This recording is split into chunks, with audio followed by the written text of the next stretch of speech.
So hello student, क्या हाल चाल। Welcome back to board busters. So as you know this is the day 17 of 30 day master class challenge, जिसमें हम देखने वाले हैं एक और मोस्ट इंपॉर्टेंट क्वेश्चन। और हम जानते हैं कि 30 डे मास्टर क्लास चैलेंज है क्या, जिसमें हम 60 मोस्ट इंपॉर्टेंट क्वेश्चन पढ़ने वाले हैं जो बोर्ड एग्जाम से ओरिएंटेड होने वाले हैं। प्रीवियस ईयर क्वेश्चन होंगे मोस्ट रिपीटेड कॉन्सेप्ट पर, और टीचर्स फेवरेट टॉपिक होंगे। यानी कि एग्जामिनर जहाँ से क्वेश्चन पिक करता है सिर्फ हम उसी को इस लास्ट 30 डेज में पढ़ने वाले हैं। अगर आपने इसके पहले के डे 1 टू डे 16 का वीडियो अभी तक नहीं देखा तो लिंक डिस्क्रिप्शन बॉक्स में आपको मिल जाएगा, वहाँ से एक बार चेकआउट करिएगा। एंड आई स्वेयर आप एक बार उसको पढ़ेंगे, वो एग्जाम में आपके मार्क्स को बूस्ट करने वाला है। तो शुरू करते हैं इस चैप्टर को, day 17 of 30 day master class challenge को। चलो शुरू करते हैं। सो डे 17 का जो पहला मोस्ट इंपॉर्टेंट जो क्वेश्चन है कि सॉल्व इट, ये इंटीग्रेशन दिया गया है, उसको हमको सॉल्व करना है। Limit zero to pi by two d x upon में a square cos square x plus b square sine square x, इसको सॉल्व करना है। और देखो कितनी बार एग्जाम में आया हुआ है, 2008, 11, 13, 18 एंड मॉडल पेपर्स में भी आया सवाल है। ये इतना मोस्ट इंपॉर्टेंट है, यानी कि हम हर डे पर दो ऐसे सवाल देखने वाले हैं जो इतनी बार रिपीटेड क्वेश्चन होते हैं मॉडल पेपर में। तो शुरू करते हैं, इसका सॉल्यूशन कैसे होता है। सॉल्यूशन, ठीक है। सॉल्यूशन करने के लिए पहले मैं इसको लिख लेता हूँ जो हमको गिवन है कि limit 0 to pi by two. ऐसे ही सेम आप प्रोसीजर आपको एग्जाम में करना है, और लिंक इधर डिस्क्रिप्शन बॉक्स है। डे 1 टू 16 का डी एक्स अपॉन में a square cos square x plus b square sine square x, ठीक है। ये पहला प्रोसीजर है। अब इसको हम कैसे सॉल्व करते हैं, इसको चेंज किस तरीके से हम करते हैं। अगर इसके हम न्यूमरेटर डिनोमिनेटर में हम कॉस स्क्वायर एक्स से भाग दे दें, अगर हम कॉस स्क्वायर एक्स से भाग दे दें तो क्या बन जाएगा। यहाँ पर देखो, अगर कॉस स्क्वायर एक्स से भाग देंगे तो यहाँ सिंपली ए स्क्वायर बन जाएगा। अगर यहाँ पे कॉस स्क्वायर एक्स से भाग देंगे तो यहाँ पे b square tan square x बन जाएगा, और ऊपर कॉस स्क्वायर से भाग देंगे तो सेक स्क्वायर एक्स बन जाएगा, यानी कि सेक और टेन का रिलेशन बन जाएगा। अगर आपने इसके पहले का वीडियो नहीं देखेंगे जहाँ पर मैंने दिखाया हुआ है कि जब सेक और टेन बनाते हैं किस लिए बनाते हैं, यहाँ पे पुट करने के लिए, ठीक है। तो हम इसको सिंपली क्या करेंगे, अंश तथा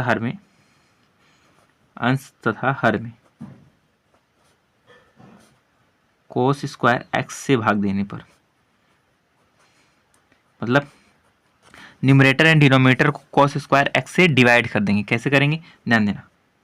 limit 0 to pi by two, ठीक है। यहाँ पर कुछ नहीं है तो वहाँ पर 1 होता है, 1 को कॉस स्क्वायर एक्स से भाग देंगे तो क्या चेंज हो जाएगा, उसको रेसिप्रोकल होकर के sec square x d x upon में a square as it is रहेगा। अब कॉस स्क्वायर एक्स में कॉस स्क्वायर एक्स से भाग देंगे, क्या मिल जाएगा हमको, 1 हो जाएगा, ठीक है। कैंसिल आउट होकर plus b square as it is रहेगा, और यहाँ पर क्या मिलेगा, साइन स्क्वायर एक्स अपॉन में, देखो जब साइन स्क्वायर एक्स उसको कॉस स्क्वायर एक्स से डिवाइड करेंगे क्या बच जाएगा, साइन स्क्वायर एक्स अपॉन में cos square x, that is ten square x.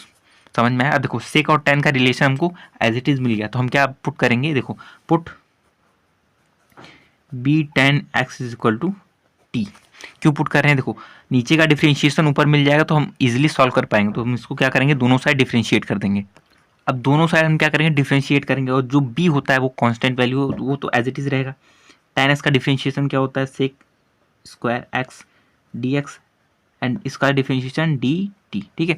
अब यहाँ पे जो बी है वो यहाँ पर डिवीजन में चला जाएगा तो क्या मिलेगा, sec square x d x is equal to 1 upon b d t, ठीक है। तो हमको ये मिल गया। देखो अब हम देख रहे हैं, क्या देख रहे हैं, देखो ऊपर हमको क्या पे sec square x d x, इसी देखो यहाँ पर मिल गया सेक स्क्वायर डी एक्स, यानी कि हम इस तरीके से अगर पुट कर देंगे तो हमको ये इजीली सॉल्व हो जाएगा। इसीलिए हमने ऊपर यानी कि न्यूमरेटर और डिनोमिनेटर में कोस स्क्वायर एक्स से भाग दिया, ताकि टेन और सेक के टर्म में चेंज हो जाए, ठीक है। कॉन्सेप्ट को समझो, अगर कॉन्सेप्ट पकड़ लिया क्वेश्चन इजीली सॉल्व हो जाएंगे, ठीक है, इस तरीके से। अब लेकिन हम एक चीज़ और जानते हैं, जब हम इस तरीके से पुट करते हैं तो इसकी लिमिट भी चेंज करते हैं। देखो इसको सॉल्व करने का दो तरीका है, हम एक बार इसको लिमिट बिना चेंज किए भी कर सकते हैं, और लिमिट चेंज कर सकते हैं, ठीक है। तो सिंपल जो तरीका होता है हम इसको लिमिट चेंज कर करेंगे, नहीं तो एग्जामिनर नंबर काट सकता है, ठीक है। उसका लिमिट चेंज करेंगे। लिमिट कैसे चेंज करेंगे बताता हूँ, ठीक है। तो लिमिट यहीं साइड में चेंज कर रहा हूँ यहाँ पर, ठीक है, ध्यान देना। लिमिट किस तरीके से चेंज होता है, जैसे अगर एक्स, देखो यहाँ पर पहले एक्स के टर्म में लेकर चल रहे थे, यहाँ पर एक्स के टर्म में, तो एक्स हम लिखेंगे यहाँ पर, और फिर बाद में किस में चेंज किया, टी में, टी, ठीक है। इस रिलेशन से जब एक्स की वैल्यू 0 है, ठीक है, जब एक्स की वैल्यू 0 है तो टेन की वैल्यू यहाँ पर एक्स जगह 0 रखें तो टेन की वैल्यू क्या होता है, 10 0 0, यानी कि टी की वैल्यू भी 0 मिल जाएगा, ठीक है। सिंपली जब 10 पाई बाई टू, यानी कि पाई बाई टू की वैल्यू एक्स जगह रखेंगे, पाई by to 10 pi by to क्या होता है, जब एक्स की वैल्यू पाई बाई टू रखे तो पाई बाई टू की वैल्यू 10 पाई बाई टू की वैल्यू क्या होता है इन्फिनिटी, इन्फिनिटी इंटू बी क्या होगा इन्फिनिटी ही होगा, ठीक है। Something into infinity is infinity, यानी कि लिमिट कहाँ से चेंज हुआ देखो 0 टू इन्फिनिटी, पहले कितना था 0 टू पाई बाई टू था, अब 0 टू इन्फिनिटी, इस तरीके से लिमिट चेंज करते हैं, ठीक है। तो हम लिखेंगे इंटीग्रेशन क्या है 0 टू इन्फिनिटी, 0 टू इन्फिनिटी, ठीक है। अब देखो यहाँ पर क्या हम इस चीज़ को कैसे पुट कर सकते हैं, देखो sec square d x square लिख सकते हैं 1 upon b d t, 1 upon b क्या है कांस्टेंट वैल्यू, तो उसको बाहर लिखेंगे, ऊपर क्या आएगा डी टी आएगा, अपॉन में देखो ए स्क्वायर तो एज इट इज रहेगा क्योंकि कांस्टेंट वैल्यू है ए स्क्वायर, प्लस देखो b square tan square x क्या लिखेंगे, देखो b tan x is equal to t, तो b square tan square x क्या हो जाएगा टी स्क्वायर हो जाएगा, टी स्क्वायर हो जाएगा, ठीक है। अब समझ में आया। अब देखो एक फॉर्मेट बना रहे हैं, एक फार्मूले का फॉर्मेट बना रहे हैं, कौन से फार्मूले का बना रहा है, देखो इस तरीके को हम किस तरीके से लिख सकते हैं, इसको हम लिख सकते हैं 1 अपॉन बी, अब इसको किस तरीके से लिखेंगे, देखो ध्यान देना, ये जो 1 अपॉन ए स्क्वायर है इसको हम लिख सकते हैं 1 अपॉन ए और टेन इनवर्स, ठीक है, ये टी अपॉन में ए, कैसे लिखा, अब ये कैसे लिखा, अगला स्टेप ये आया कैसे, तो एक फार्मूला हम जानते हैं, एक इंटीग्रेशन का हम फार्मूला जानते हैं इस तरीके से, ध्यान देना, जब इस तरीके का इंटीग्रेशन होता है डी एक्स अपॉन में वन लिखो या फिर एक्स लिखो, 1 का स्क्वायर प्लस एक्स स्क्वायर, इसका जो फार्मूला होता है वो होता है टेन इनवर्स एक्स, ठीक है। चूँकि ये अपॉन में 1 होता है, ठीक है, 1 अपॉन में 1 होता है, और जो ये 1 होता है वो 1 अपॉन 1 इस तरीके से आता है, ठीक है, ये फार्मूला होता है हमारा, ठीक है। डिफरेंशिएशन का फार्मूला होता है, आपने अगर पढ़ा होगा तो ये फार्मूला होता है integration D x 1 plus x square, इसको 1 का स्क्वायर भी लिख सकते हैं क्योंकि 1 का स्क्वायर 1 होगा, तो यहाँ पे 1 अपॉन ये वाला 1 हो जाता है, टेन इनवर्स एक्स अपॉन में 1 हो जाता है, ठीक है। सेम वही फार्मूला है यहाँ पर, ये एक्स जगह पर टी है और 1 की जगह पर ए है, ठीक है। तो 1 upon b as it is आया, फिर यहाँ फॉर्मूले से 1 अपॉन ए 1, यानी कि ये जो 1 था वहाँ नीचे आएगा, यानी कि 1 अपॉन ए टेन इनवर्स, ठीक है। ये टी स्क्वायर यानी कि जहाँ ये एक्स स्क्वायर था वहाँ पर टी आ गया एज इट इज़, जो ये अपॉन का 1 था यहाँ वाला 1 यहाँ पर आया था, और ये अपॉन वाला यहाँ पर आ गया, ठीक है। मैंने फार्मूला भी एक्सप्लेन कर दिया किस तरीके से यूज़ हुआ है, ठीक है। तो अब हम क्या करते हैं इंटीग्रेशन, इसकी लिमिट होती है, ठीक है, इसकी लिमिट कहाँ से होगी, देखो ये कॉन्स्टेंट वैल्यू ये भी बाहर आ जाएगा, तो लिमिट क्या हो जाएगी देखो 0 टू इन्फिनिटी, ठीक है। अब जहाँ जहाँ वेरिएबल है वहाँ पर ये वेरिएबल ये वैल्यूज पुट करेंगे, यानी कि टी जो है वो वेरिएबल है, ये कांस्टेंट है, ये भी कांस्टेंट है, तो इसको हम सिंपली सॉल्व करेंगे, क्या हो जाएगा ये देखो 1 अपॉन ए भी हो जाएगा, ठीक। अब इसकी वैल्यू पुट करते हैं, क्या हो जाएगा टेन इनवर्स टी की जगह क्या आ गया infinity, and infinity divide by something is infinity, याद रखना इन्फिनिटी को किसी में ऐड करो, माइनस करो, गुणा करो या फिर भाग करो, ठीक है। ऐड करो या फिर माइनस कर दो या फिर मल्टीप्लाई कर दो, फिर डिवाइड कर दो तो इन्फिनिटी ही रहेगा, ठीक है। अपर लिमिट माइनस क्या होता है लोअर लिमिट, टेन इनवर्स यानी कि लोअर लिमिट यानी कि टी की जगह 0 रखेंगे तो 0 समथिंग 0 डिवाइड बाय समथिंग क्या होता है 0 ही होता है, तो ये इस तरीके से हो गया, यानी कि upper limit minus lower limit हमने कर दिया, ठीक है। बहुत आसान भाषा में इसको एक्सप्लेन कर रहा हूँ, ठीक है। तो इसको क्या कर सकते हैं 1 अपॉन ए बी, ठीक है, टेन इनवर्स इन्फिनिटी, यानी कि टेन की वैल्यू इन्फिनिटी कब होती है भाई पाई बाई टू पर होती है, ठीक है। टेन इनवर्स 0, टेन की वैल्यू 0 कब होती है 0 पर होती है, सिंपल। तो इसको माइनस करेंगे तो पाई बाई टू आएगा, तो हमारा आंसर क्या हो गया पाई अपॉन में 2ab, ये हमारा फाइनल आंसर हो जाने वाला है, ठीक है। आपको समझ में आया, 30 डे मास्टर क्लास में इस तरीके से हम कॉन्सेप्ट को क्लियर करा रहे हैं, ठीक है। क्या था क्वेश्चन हमारे पास, क्वेश्चन ये था कि इसको सॉल्व करना था limit 0 to pi by two d x a square cos square plus b square sine square x इतने साल में आया हुआ था। इसको सॉल्व करने का पहला तरीका क्या होता है, इसको हम कुछ रिलेशन में चेंज करते हैं, अगर कॉस स्क्वायर एक्स से डिवाइड करेंगे तो इस तरीके से सेक स्क्वायर एक्स और टेन स्क्वायर एक्स का रिलेशन बन जाएगा, क्योंकि हम जानते हैं जो टेन का डिफरेंशिएशन होता है वो सेक स्क्वायर होता है, इसलिए मैंने इसको चेंज कर दिया। अब इसकी वैल्यू जो है उसको टी की इक्वल में पुट करेंगे और दोनों साइड डिफरेंशिएशन कर देंगे, तो इस तरीके से ऊपर की वैल्यू हमको मिल जाएगी न्यूमरेटर की। और जब हम टी पुट करें तो उसका लिमिट भी चेंज करेंगे, ठीक है, हमेशा याद रखना लिमिट चेंज करना है। इसको बिना लिमिट चेंज किए भी सॉल्व कर सकते हैं। उसके बाद जो यहाँ पर हम टी रखे ना यहाँ पे टी, ठीक है, तो ये टी की वैल्यू यहाँ पर लाकर हमको रखना पड़ता है, ठीक है। ये टी की वैल्यू रिप्लेस करना होता है इस एक्स के टर्म में से, ठीक है, एक्स की टर्म में से, तो हम उतना झंझट नहीं करना चाहते थे, इसीलिए हम इसको लिमिट में चेंज, इसका लिमिट भी चेंज कर दी, तो इस तरीके से इसका लिमिट यहाँ पे चेंज हुआ। उसके बाद ये फॉर्मूला यहाँ पर यूज़ हुआ, ठीक है। फिर लास्ट में हम क्या जानते हैं upper limit minus lower limit, और सिंपली इस तरीके से ये क्वेश्चन हमारा सॉल्व हो गया, ठीक है। अगर क्वेश्चन अच्छा लग रहा है, ठीक है, अगर सॉल्यूशन समझ में आ रहा है, ठीक है, कॉन्सेप्ट पसंद आ रहे हैं और बोर्ड एग्जाम देखो इतनी रिपीटेड हैं, तो वीडियो को लाइक करना भाई, सपोर्ट दिखाओ, ठीक है, लाइक करना, शेयर करना और सब्सक्राइब करना मत भूलना, ठीक है। चलते हैं दूसरे क्वेश्चन पर। तो डे 17 का जो सेकंड क्वेश्चन है that is proof that integration 0 to pi by two x d x upon में a square cos square x plus b square sine square x is equal to pi square upon में 2ab, और ये भी आया हुआ है 2008, 11 and 13 and 18 में, ठीक है। और मॉडल पेपर बहुत सारे आए, इतना इंपॉर्टेंट क्वेश्चन है, कितनी बार एग्जाम में रिपीट हुआ है, ठीक है। कहीं ये पिछला वाला क्वेश्चन तो नहीं जी, नहीं, ठीक है, हल्का से इसमें चेंज है। देखो यहाँ पर एक्स डी एक्स है, वहाँ पर एक्स नहीं था, वहाँ पर सिर्फ 1 था, और अपॉन में जो डिनोमिनेटर में वो बिल्कुल सेम है। देखो मैं दोबारा दिखा रहा हूँ इस क्वेश्चन को। देखो जो क्वेश्चन था, देखो ऑलमोस्ट सेम है, ऑलमोस्ट सेम है। यहाँ पर देखो, यहाँ पर एक्स था, इसमें एक्स नहीं है, उसमें एक्स है, ठीक है। तो उसको भी किस तरीके से सॉल्व करते हैं वो भी हम देखते हैं, ठीक है। तो इसका सॉल्यूशन लिखते हैं इस साइड से। जब इसको प्रूव करने वाला क्वेश्चन होता है ना, तो इसको हम आई की इक्वल में लेकर चलते हैं, ठीक है। आई की इक्वल में 30 डे मास्टर क्लास विजिट करो, उसमें बहुत सारे ऐसे मोस्ट रिपीटेड क्वेश्चन हम लोगों ने पढ़ाए हुए हैं, ठीक है। लिंक डिस्क्रिप्शन बॉक्स में मिल जाएगा, ठीक।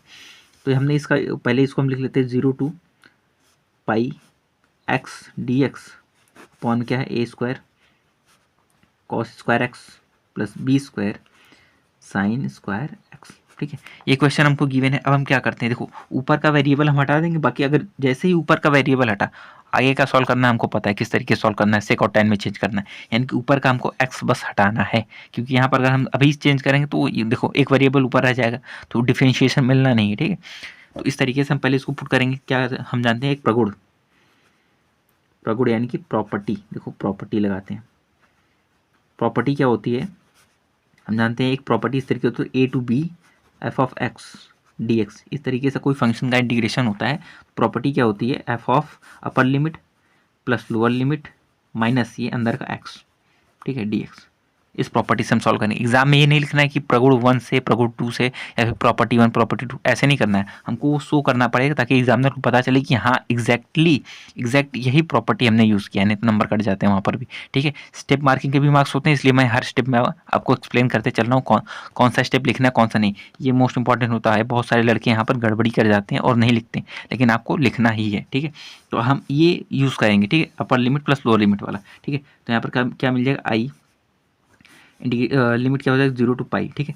अब जहाँ एक्स वहाँ पर क्या होगा, पाई प्लस ए, यानी कि upper limit plus lower limit, यानी लोअर लिमिट तो 0 है, 0 ऐड करने में कोई मतलब नहीं है, तो डायरेक्ट क्या हो जाएगा, पाई प्लस 0 माइनस एक्स, यानी कि पाई माइनस एक्स हो जाएगा, क्योंकि 0 ऐड करने का कोई मतलब नहीं है। तो हम एज इट इज डायरेक्टली लिखेंगे pi minus x d x as it is रहेगा, ठीक है, अपॉन में ए स्क्वायर कॉस स्क्वायर, यहाँ क्या होगा pi minus x, similarly plus b square, और यहाँ क्या आएगा नीचे sine square pi minus x, ठीक है। अब हम जानते हैं क्या हो जाएगा, इसको ऊपर का एज इट इज सेम लिखो, आई इज इक्वल टू क्या हो जाएगा 0 to पाई, देखो पाई माइनस एक्स तो एज इट इज आएगा पाई माइनस एक्स डी एक्स, ठीक है, अपॉन में ए स्क्वायर। अब यहाँ पे एक गेम होता है, गेम क्या होता है हम जानते हैं, क्वाड्रेंट का game, first quadrant second quadrant, ठीक है। चूंकि पाई कहाँ होता है, देखो पाई बाई 2 यहाँ होता है, देखो 0 पाई बाई 2 और यहाँ पे पाई होता है, पाई माइनस एक्स, पाई माइनस का एक्स करेंगे तो क्या कहा जाएगा सेकंड क्वाड्रेंट में, सेकंड क्वाड्रेंट में कॉस क्या होता है माइनस में होता है, ठीक है। एक तो नो चेंज वाली लाइन है, कॉस तो कॉस में ही रहेगा, ठीक। सेकंड क्वाड्रेंट में जाएगा तो माइनस हो जाएगा, क्योंकि सेकंड क्वाड्रेंट में साइन और कॉसेक होता है, प्लस बाकी सब नेगेटिव हो जाते हैं। तो कॉस जो है वो सेकंड क्वाड्रेंट में नेगेटिव हो जाएगा, लेकिन यहाँ पे ये स्क्वायर में है, ठीक है। तो माइनस का स्क्वायर क्या हो जाएगा प्लस, यानी कि minus cos into minus cos क्या हो जाएगा प्लस कॉस, माइनस माइनस क्या होता है प्लस, यानी कि क्या हो जाएगा यहाँ पर कॉस स्क्वायर और एक्स एज इट इज आएगा, समझ में आया। यही यहाँ पर चेंजिंग था, प्लस बी स्क्वायर, देखो पाई माइनस एक्स, देखो नो चेंजिंग वाली लाइन है, पाई माइनस एक्स किया तो सेकंड क्वाड्रेंट में क्या होता है, साइन जो होता है वो पॉजिटिव ही होता है, ठीक है। ये समझ में आया। अब देखो इसको हम सेपरेट करके लिख सकते हैं, ठीक है, सेपरेट करके लिख सकते हैं। कैसे लिख सकते हैं, देखो आई इज इक्वल क्या होता है, देखो चूंकि देखो माइनस में है और डिनोमिनेटर सेम लिखना है, ठीक है, तो हम इसको लिख सकते हैं 0 to पाई, देखो तो लिख सकते हैं पाई डी एक्स अपॉन में a square cos square x plus b square sine square x minus integration 0 to pi, देखो पाई तो अलग हो गया, माइनस का साइन बीच में आया, अब क्या लिखेंगे एक्स डी एक्स अपॉन में क्या होगा a square cos square x plus b square sine square x. हम लिख सकते हैं ना, बिल्कुल लिख सकते हैं, क्योंकि इन दोनों को माइनस करोगे ऊपर यही मिलेगा, ठीक है, इन दोनों को जब कंबाइन लेकर आओगे तो यही मिलना है, ठीक। अब हम जानते हैं, देखो इसकी वैल्यू क्या है, इसकी वैल्यू क्या है, देखो ऊपर से हमने इसकी वैल्यू क्या किया था ए माना, यानी कि लेट हमने इसको आई की इक्वल में माना थी, इसकी वैल्यू यानी कि जो यही वैल्यू है वो यही है। तो हम यहाँ क्या लिख सकते हैं, यहाँ पर आई इज इक्वल टू, देखो पाई बाहर लिख लेंगे, pi 0 to pi d x upon में a square cos square x plus b square sine square x, ठीक है, माइनस आई, इसको आई की इक्वल में था। अब ये माइनस में उस साइड जाएगा तो प्लस हो जाएगा, यानी कि आई प्लस आई कितना हो जाएगा 2i, ठीक है। क्या हो जाएगा यहाँ पर 2i is equal to pi limit 0 to pi d x upon में a square cos square x plus b square sine square x. समझ आया? अब देखो वही फॉर्मेट अब वापस चेंज हो गया क्या? अब देखो ये हमको निकालना था कि डी एक्स रहेगा a square cos square x plus b square sine square x. ये पिछले क्वेश्चन जैसा सेम चेंज हो गया। अब हमको क्या करना है, अब यहाँ पे अंश तथा हर में कॉस स्क्वायर एक्स से डिवीजन करना है, यानी कि अंश में अंश तथा हर को कॉस स्क्वायर एक्स से विभाजित करने पर, से भाग देने पर ठीक है, क्या करते हैं on dividing numerator and denominator by cos square x, यानी कि न्यूमरेटर और डिनोमिनेटर को कॉस स्क्वायर एक्स से डिवाइड कर देंगे। तो क्या मिल जाएगा हमको, देखो 2i is equal to pi integration 0 to pi, देखो ऊपर कॉस स्क्वायर एक्स से डिवाइड करेंगे क्या मिल जाएगा sec square x d x upon में इसको डिवाइड करेंगे कॉस स्क्वायर एक्स से क्या मिलेगा ए स्क्वायर प्लस इसको डिवाइड करेंगे क्या मिलेगा b square tan square x. ठीक है, अब सिंपली अगर हम इसको सॉल्व करेंगे पिछले क्वेश्चन से रिलेट करने पर हम सॉल्व करेंगे तो हमको क्या ये पाई की वैल्यू पुट करना पड़ेगा और 0 को वैल्यू पुट करना पड़ेगा जब हम इसको चेंज करेंगे, लिमिट चेंज करेंगे। ठीक है, तो tan पाई की वैल्यू क्या होती है 0 होती है, tan 0 की वैल्यू 0 होती है। तो क्या आपने कभी देखा है कि लिमिट 0 टू 0 देखा कभी? यानी कि मैं कहना क्या चाह रहा हूँ, ध्यान समझना। जब इसको यहाँ पर देखो, यहाँ पर बी tan x को t पुट करेंगे, ठीक है, तो लिमिट भी चेंज करेंगे, यानी कि x की वैल्यू 0 पुट करने पर यानी कि tan 0 की वैल्यू क्या हो जाएगी 0 हो जाएगी और tan पाई की वैल्यू क्या हो जाएगी 0 हो जाएगी, यानी कि दोनों limit upper limit lower limit दोनों क्या मिल जाएगा 0 0, जो कि होता नहीं है। ठीक है, तो इस क्वेश्चन को चेंज करने के लिए, इस लिमिट को चेंज करने के लिए क्या हम जानते हैं, प्रगुण। अब भाई कौन सा प्रगुण, नया प्रगुण आ गया है। ठीक है, अब एक प्रगुण होता है अगर लिमिट 0 टू 2a होता है F of x d x, इस तरीके से होता है, तो इसके लिमिट को हाफ कर देते हैं, यानी कि लिमिट 0 टू a कर देते हैं, यानी कि लिमिट जो होता है उसको आधा कर देते हैं, यानी कि अगर 2 है तो a हो जाएगा, अगर a होता तो a/2 हो जाता है, और जो यहाँ पर जब आधा करते हैं तो यहाँ पर डबल 2 का मल्टीप्लाई हो जाता है F of x d x से। ठीक है, ये प्रगुण करना है, यानी कि इसका लिमिट जो ऊपर का अपर लिमिट है उसको आधा कर देना है, और जो आधा करने पर 2 से मल्टीप्लाई हो जाता है। ठीक है, तो हमको क्या मिल जाएगा यहाँ पर 2i इज इक्वल टू, देखो यहाँ पे इसको आधा करेंगे, ठीक है, इंटीग्रेशन 0 टू पाई/2 का, इसको देखो इसको हमने आधा कर दिया। ठीक है, अब आधा करने के बाद हमको क्या मिलेगा, आगे 2 से मल्टीप्लाई हो जाएगा, पाई तो एज इट इज़ रहेगा और ये 2 आगे मल्टीप्लाई हो जाएगा, और जो बाकी फंक्शन है एज इट इज़ रहेगा, यानी कि sec square x d x upon में a square plus b square tan square x as it is आया। ठीक है, इस 2 से इस 2 कैंसिल कर देंगे तो हमको क्या मिल जाएगा, I is equal to pi integration 0 to पाई/2 sec square x d x upon में a square plus b square tan square x. अब देखो ये पिछले क्वेश्चन का फॉर्मेट बन गया है, ये पिछले क्वेश्चन का फॉर्मेट बन गया, मैं दिखा दूं यहाँ पर, यही हमने यहाँ पर बनाया हुआ था। देखो यहाँ पर क्या हो गया, देखो लिमिट 0 टू पाई/2 sec square x d x upon में a square plus b square into tan square x. ठीक है, अब बाकी आगे के जो क्वेश्चन होंगे उसको इसी तरीके से सिंपली कर देना है। ठीक है, सिंपली सॉल्व कर देना है, मैं यहीं पे बता दे रहा हूँ कैसे। देखो हमको यहाँ तक मिल चुका है, देखो इस क्वेश्चन में देखो यहाँ ध्यान से दें, आई इज इक्वल टू पाई है इंटू में, और बाकी अंदर का फंक्शन पूरा सेम है, लिमिट भी सेम है, तो हम इसको यहाँ पे सिंपली मैं इसको यहाँ पर लिख दे रहा हूँ। देखो आई हमको मिल गया है, ठीक है, और यहाँ पाई से मल्टीप्लाई है, बाकी अंदर का फंक्शन सब सेम है। ठीक है, अब यहीं पे मैं एक्सप्लेन कर दूंगा इसको कैसे करना है। पुट वही सेम क्वेश्चन करेंगे, बी टेन एक्स जगह पर हमने टी पुट किया, दोनों साइड डिफ्रेंशिएट किया, तो हमको क्या मिल जाएगा, देखो sec square x d x is equal to 1/b dt। ठीक है, सिंपली यहाँ पर लिमिट भी इसी तरीके से चेंज करेंगे, यानी कि जब 0 होगा तो एट टी भी 0 हो जाएगा, और जब पाई/2 होगा तो टी जो होगा इन्फिनिटी, यानी कि लिमिट जो होगा 0 टू इन्फिनिटी हो जाएगा। ठीक है, तो 1/b देखो एज इट इज आ गया है, यहाँ पर 1/b जैसे था, और पाई का मल्टीप्लाई चल रहा है तो मैं पाई ऊपर लिख दूंगा इस तरीके से। ठीक है, पाई का मल्टीप्लाई भाई पाई लिखना पड़ेगा ना, और इसी फॉर्मूले का यूज़ करके इसको सॉल्व कर देंगे। यहाँ पे तो पाई है, पाई का मल्टीप्लाई चल रहा है ना भाई, यहाँ पर देखो पाई का मल्टीप्लाई चल रहा है पिछले क्वेश्चन से। ठीक है, तो यहाँ पर क्या हो जाएगा, पाई हो जाएगा, बाकी अंदर का मटेरियल सब same, upper limit minus lower limit, upper limit minus lower limit. यहाँ पे पाई है कि नहीं पाई है, देखो पाई है ना, यहाँ से हमने पाई रखा हुआ है, क्वेश्चन में दिया गया था, सॉल्व करते टाइम मिला था। ठीक है, तो पाई/2 यहाँ से बाहर आएगा, पाई अपॉन ए बी, यहाँ पे पाई इंटू पाई क्या हो जाएगा, पाई स्क्वायर हो जाएगा, और ये 2ab एज इट इज आएगा। अब देखो क्वेश्चन में हमको यही प्रूफ करना था, क्या क्वेश्चन में हमको यही प्रूफ करना था, जी हाँ, देखो ये क्वेश्चन हमको यहाँ पे दिया था पाई स्क्वायर अपॉन 2ab प्रूव करना था, और इसको हमने सिंपली यहाँ से चेंज करते हुए लास्ट में हमको क्या मिला था, आई इज इक्वल टू पाई, और ये इंटीग्रेशन का फंक्शन दिया गया था, ठीक है। और इसी को हमने डायरेक्टली यहाँ पे पुट किया क्योंकि हमने इसको पहले से एक्सप्लेन करा हुआ था। यहाँ से देखो पाई इंटू ये हमको दिया है और इसी की वैल्यू हमने फर्दर सॉल्व कर दिया, ठीक है। तो इस तरीके से ये वाला क्वेश्चन भी इजिली प्रूव्ड हो गया, ठीक है। यानी कि आपने 5 नंबर का क्वेश्चन नहीं, 5 नंबर के 2 क्वेश्चन को इजीली सॉल्व कर लिया, ठीक है। अब यानी कि 10 नंबर आपके पॉकेट में है, ठीक। अगर वीडियो अच्छा लगा, यानी क्वेश्चन अगर आपको समझ में आ रहा है तो आप लाइक करिए भाई, वीडियो लाइक करिए, शेयर करिए, चैनल को सब्सक्राइब करिए, खुद भी पढ़िए, दोस्तों को भी पढ़ाइए, हमें भी सपोर्ट की ज़रूरत है, ठीक। तो अब मिलते हैं अगले क्लास में, तब तक मिलेंगे कब, डे 18 पर, ठीक है। डे 18 पर अगर आपने डे 1 टू डे 16 नहीं देखा है, लिंक डिस्क्रिप्शन बॉक्स में, अगर आप चेकआउट करेंगे तो बहुत बेहतर होगा आपकी एग्ज़ाम के लिए, ठीक है। तो मिलते हैं अगले क्लास में, तब तक के लिए पढ़ते रहिए, पढ़ाते रहिए। धन्यवाद, जय हिंद।